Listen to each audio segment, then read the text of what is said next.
Greetings from Castle Goring, from Mickey, Aurora, and from me. Well, it's been very eventful, as I'm sure everybody knows. But before getting to the matter of the Princess of Wales's health, which several people have asked about, and which I will address, and I will also touch upon the King's health and the ramifications thereof. But before doing that, we are going to have some fun, because friends of mine who have links to William Morris Endeavour and also to California, I mean, the two things that are slightly separate, believe it or not, have been on the bongo drums to me, and they have been beating out the most entertaining messages, chief of which are that, the Living Legends Awards tomorrow evening, that Harry denies that, Archie denies that Harry paid $30,000 for. Of course, maybe someone else paid the $30,000, so maybe technically they are speaking the truth. Baby girls, can you believe it? Harry and Meghan are speaking something that, are they familiar with it? Well, rarities do happen, so. Well, I have been told some behind-the-scenes stuff. Remember, the information that Harry had paid for the award was leaked by a committee member? Well, guess who's on the committee? Guess who's also getting an award? Guess who evidently is a far more effective, not only maker of money than Meghan, but keeping unwanted prey at bay?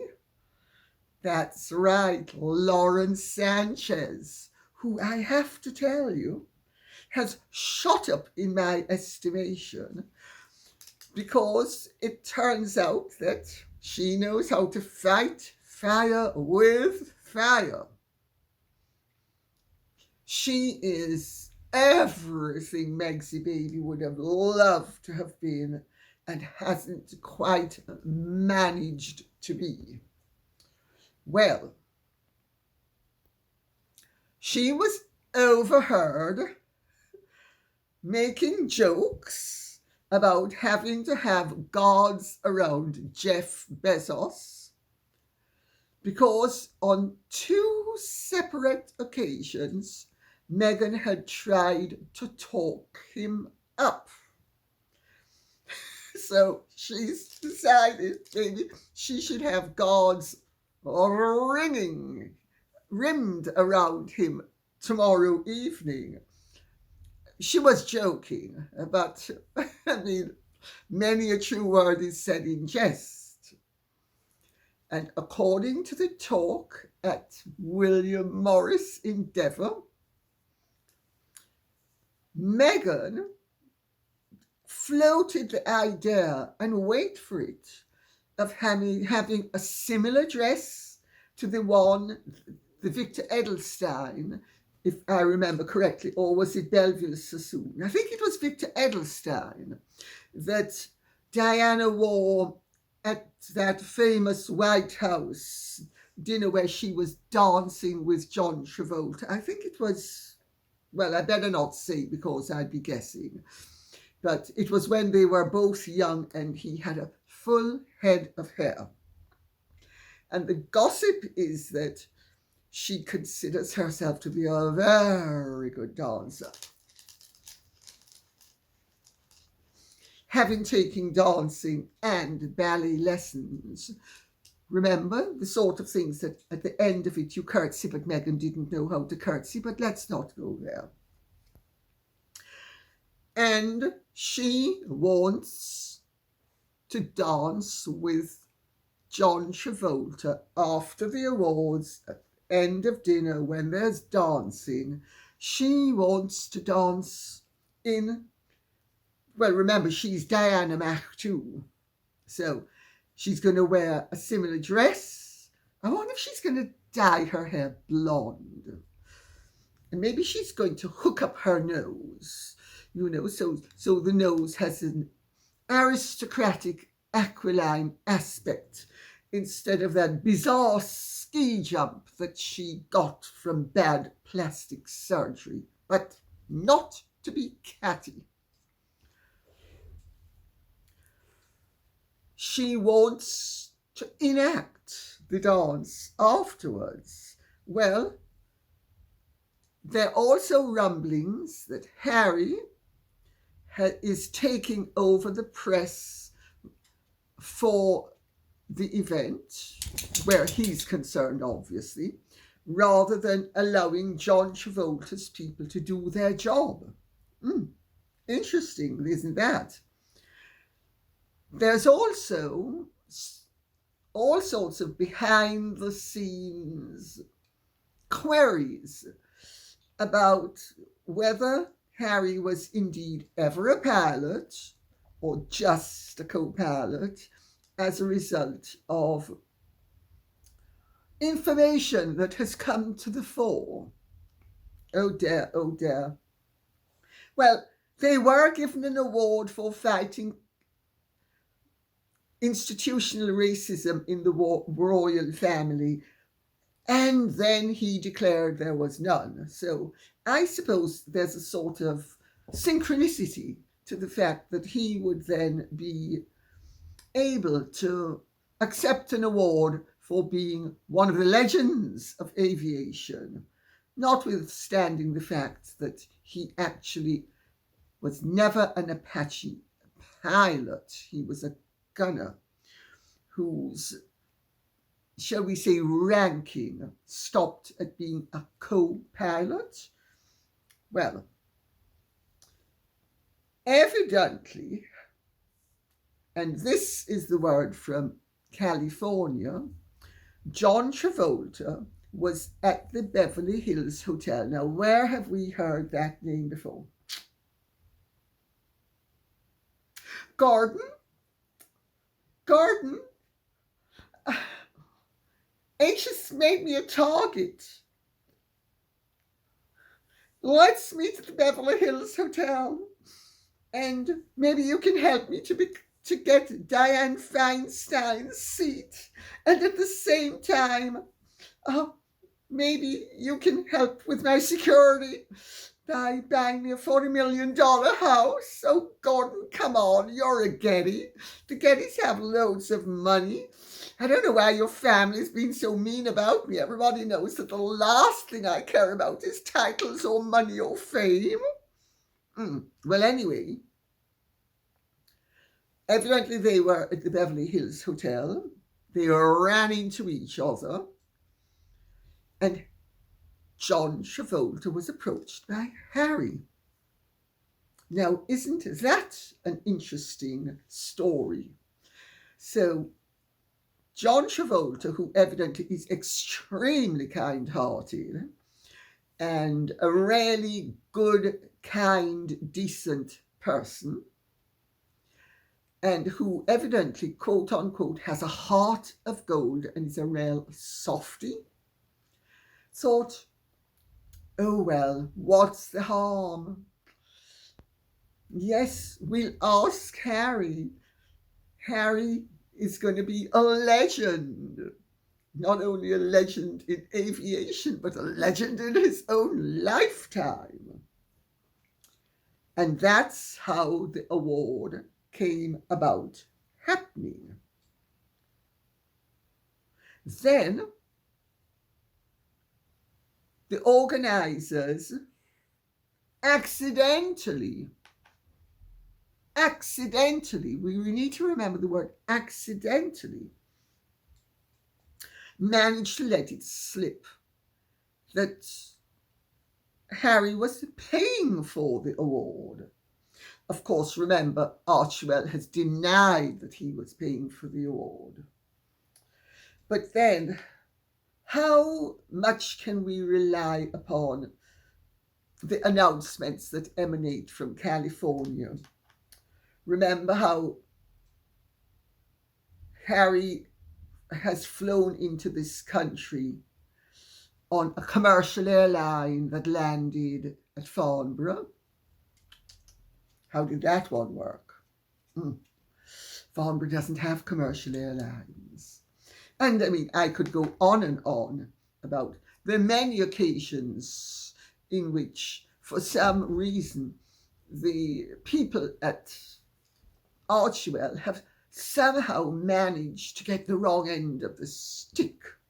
But the word in California is that guess who let slip accidentally on purpose that the award was being bought by Harry? None other than that a very capable businesswoman and pilot, and evidently she is very capable, and she's so capable that she managed to evidently snatch one of the richest men in the world from his wife in a very secure marriage, Lauren Sanchez. I don't think you have a thing to worry about. No, you know how to play your cards far better than Megsy Baby. And evidently, I'm going to now quote. She said that when she and Jeff have been in shouting distance with Harry and Meghan, she has ordered that they be kept separate so Meghan won't get her Meghan claws into Jeff. And how did his marriage break up? Photos of his most private elements, this being YouTube, I've changed the wording slightly, were sent to his wife. Then there's a whole explanation about how they came into being, and this is the sort of thing that young men and college students used to do, blah, blah, blah, which I'll skip over, especially because this is YouTube. But how did his marriage break up? The story was that Lauren's brother had leaked the photos out to the press. And the wife as well, except Lauren's brother denied doing so. Then, quote unquote, it's an age-old trick that mistresses use to break up a marriage. Get the wife infuriated, then there's no turning back. So the mistress gets the husband, who's now devastated and needs comforting. The classic case from Henry Ford on down. This, and then there's other stuff. I'll skip that. And then this has the same kind of deja vu stamp. She is one of the organizers. Then it leaps on to the latest fairy tale in the grim book of Harry and Meghan Markle. How unfortunate that he might have been told to buy awards for himself. It's now become an issue with army people getting involved. So there we have it. This, incidentally, has come in part from, I'm not going to say whether a client or a member of staff at William Morris Endeavour, but that's the main source. Interesting, no? Interesting.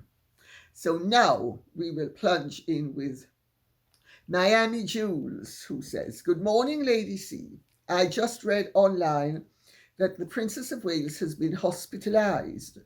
Please inform your viewers on this subject.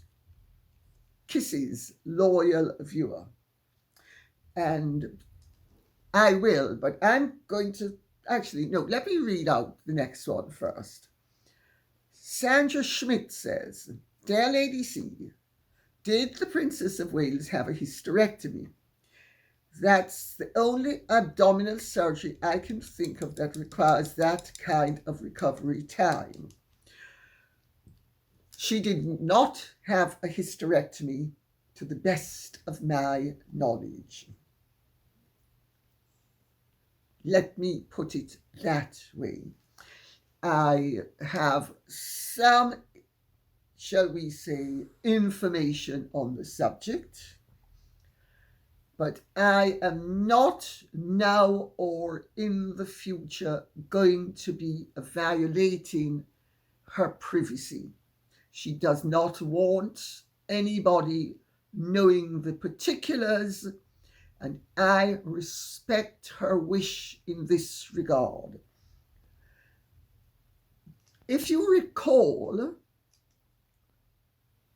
even though I knew the Queen was dying of bone cancer, I never actually said what she was dying of, although I indicated that she was dying, until she died. Because I did not want to violate her privacy. I knew she didn't want her condition to be generally known. And I respected her wish. As long as she was alive, it made absolute sense to respect the boundaries that she had drawn. And I think the Princess of Wales's desires in this regard should be respected. Now, I know rather more about the public violation of privacy than most people on this earth, because my privacy was violated in the most appalling manner when I was 24 or 25 years old. And it continued to be violated. And I have to tell you, each time it happened, it was an act of such violation that it was akin to an actual physical violation. And there are certain things that people shouldn't have to know. Curiosity is all very good and well, but there is a big difference between interest and curiosity. And I used to say I'm not something that's displayed in ye old curiosity shop, that people are just able to walk in and poke and walk out, or look at and walk out. It's a very, very violating feeling. And she doesn't want people to know, and I'm certainly not going to be the first to say it. And may I also make the point up front that there is little doubt in my mind that just as how Meghan has made sure that she skewered both the King and Catherine by getting scabies to make the accusations that he did in the Dutch edition of the book against them. I am not going to be prodded or seduced or induced or traduced into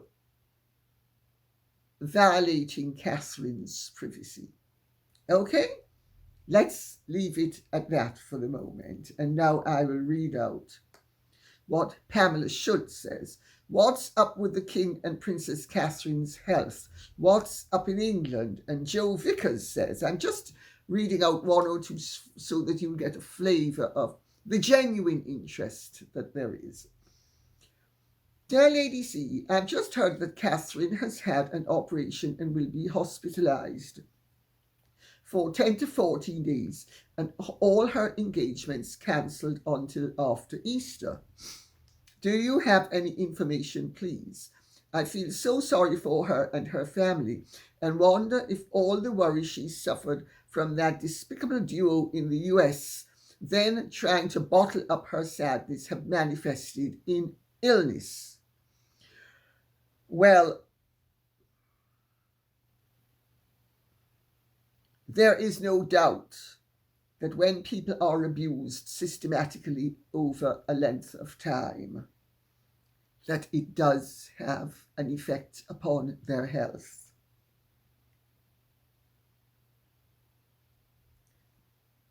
There's no doubt. Dis-ease is caused by dis-ease. And yes, your health is affected by untoward pressure. It happens to all of us. NS25 says, Good afternoon, Lady C. It's just been reported that the Princess of Wales is in hospital and has undergone planned abdominal surgery. I appreciate the medical information is private, but do you think that the constant darts thrown by Meghan and Harry could have anything to do with this? Can the royal family not do something proactive now to stop this awful couple in their tracks? Well, I've answered the first part of the question already in the previous question, and I'm going to answer the second part.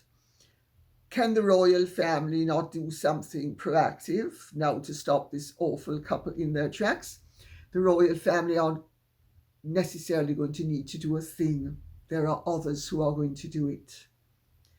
This world is full of writers and people like that whose purpose in life is to convey truthful information to the public upon matters which are of interest to them.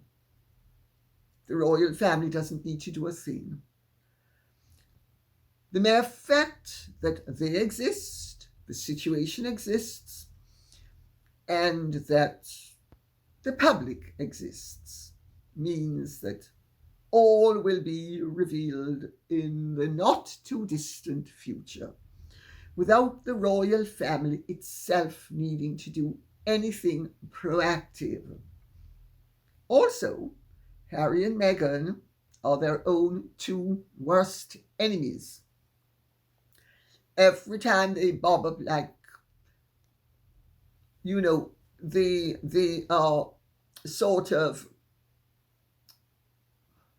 fairground things that you shoot at, and when you hit them with a ball or with a shot or whatever, they go down and they immediately bob up back. Well, that's very Meghan-ian. Less Haroldian, but very Meghan-ian. The royal family doesn't need to do a thing. Harry and Meghan are doing it, and it is a valid exercise to call public figures to account, and they have been, are continuing to be, and will in the future, and the very near future, be held accountable for their actions. Kristen George says, Dear Lady C, I have a question. While I appreciate the Princess of Wales wanting her personal medical details to remain private, Do you think these statements lead to more speculation and more fuel for the rumour mill, she kept up the word mill, and tabloids? I am hoping once she is fully recovered and feels comfortable, she will speak of it as King Charles has to help others. I hope your little birdies let us know she is no longer in future danger, and the length of hospital stay post-surgery is partly due to her being the Princess of Wales and extra caution. I hope everyone who has been moaning about the Princess of Wales not doing any engagements will apologise. As with anyone who knows only snippets of their lives, I am also concerned, as though the surgery was planned, given engagements have been made, this clearly wasn't something that has been well known to her or her doctors. Well, with that long-winded comment, any details that can be shared without violating her wishes, even though I'm a nosy Nancy and would like every scrap or detail, I want to respect her choice. Thinking of her, and she is the eminence of royalty. I hope she has an easy recovery, and thank goodness it sounds as if she will fully recover.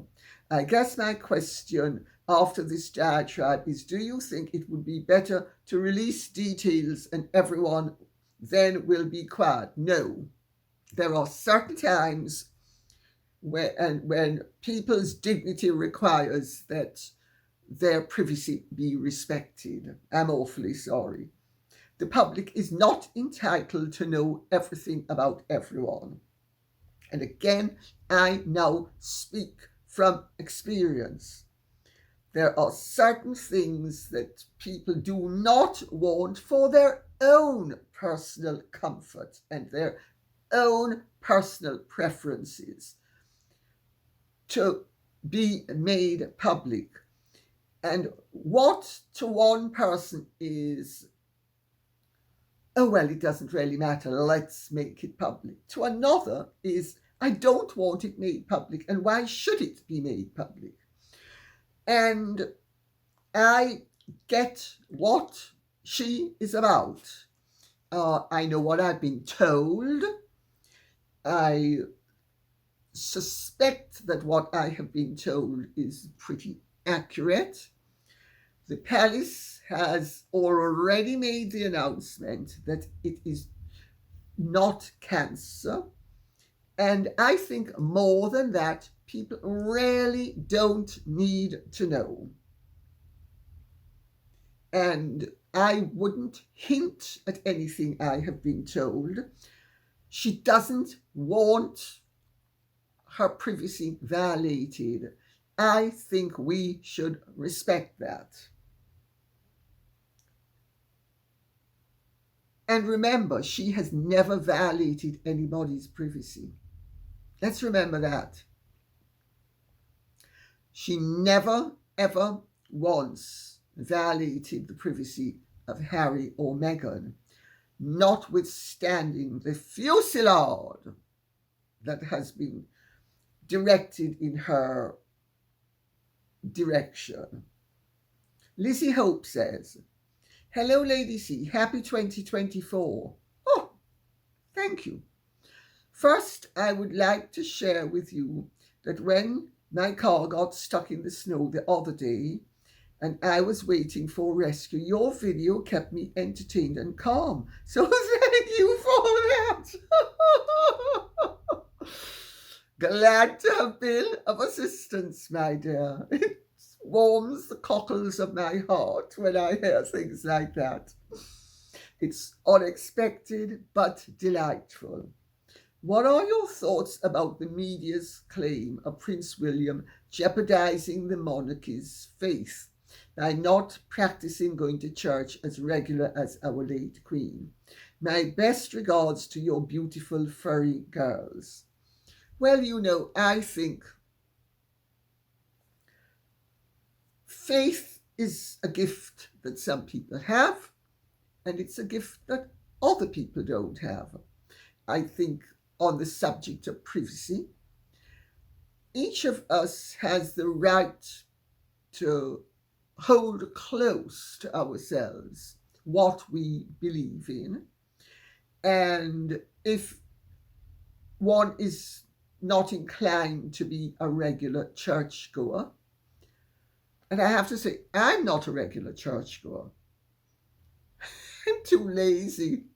Sorry, it's true. And I think that God understands why I need to remain in bed on a Sunday morning. I do go occasionally. But yes, William will one day be the Supreme Governor of the Church of England. But we live in a post-religious age. We live in a secular age. And it will, in my opinion, as things stand, be doing his reputation no great deal of harm if he becomes known, which he already has become known, as a decent, conscionable person who tries to be good and do good. And if he doesn't enact the tenets of the church of which he is one day going to be Supreme Governor, well, so be it. I mean, I suspect that the closer he gets to the throne is the more aware he's going to be of the fact that he needs to, if only out of duty to his future role, become a far more regular churchgoer. But, you know, the church in this country is not the important force that it was a century ago. I mean, the Archbishop of Canterbury helped to bring down King Edward VIII. I'm not sure Justin Welby would be able to bring down anything except maybe Harry and Meghan's actions in one of the 16 bathrooms that they possess. Let's put it that way. Caroline Van Winkle says, did you know it takes 3 to 9 months to get a copyright through bureaucracy? Based on that, Meghan planned to use the Queen's childhood name regardless of what the Queen agreed to. Pardon my language, but to hell with the both of them. Caroline Van Winkle, very well observed. Meghan and Harry also bought up a whole load of domain sites with Lilibet Diana as a part, as the central feature of them. Let's put it that way. This was before the baby was born. Yes, they knew the sex of the baby before it was born. She went to an obstetrician who, with her husband, were expert in birth engineering. Let's put it that way.